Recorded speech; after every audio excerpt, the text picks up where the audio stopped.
Times Square Church. My name is Roland Barber. I've been asked to speak to you and tell you about the goodness of God in my own life. I was born in 1980, but my story really starts in 1979, but probably not for the reasons that you might initially think.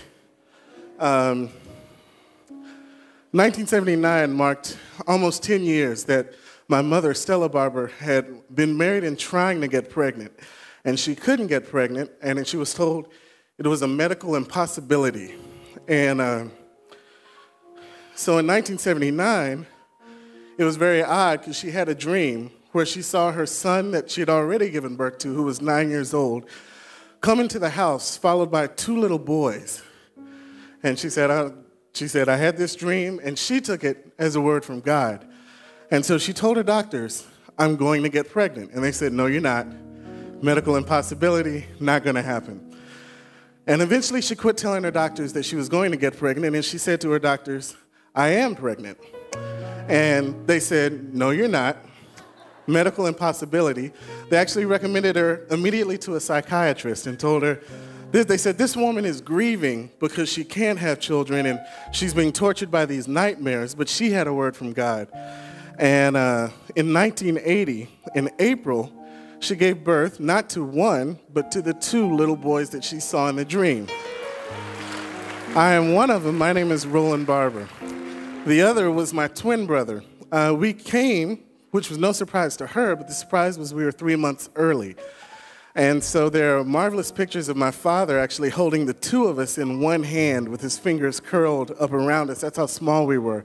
Together, we didn't weigh 1.5 pounds at birth. And the doctor said, well, they're not going to survive. You know, say bye to them now. But she had a dream, and she had a word from God. And so they said, well, if they do survive, they'll have brain damage. And I went to a middle school and a high school for the academically gifted. They said if they do survive, they're going to have weak respiratory systems. They'll hardly be able to breathe on their own. I make a living as a trombone player, and this instrument is 17 feet long, and you've got to get air from one end of it to the other.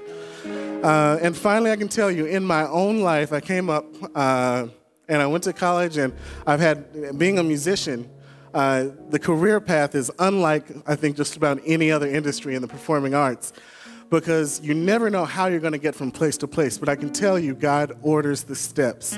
How I come to be here at Times Square Church, when I got to New York, one thing that I made a habit of doing was going to homeless shelters and playing gospel music just to lift the spirits of those that were in need of a spiritual lift.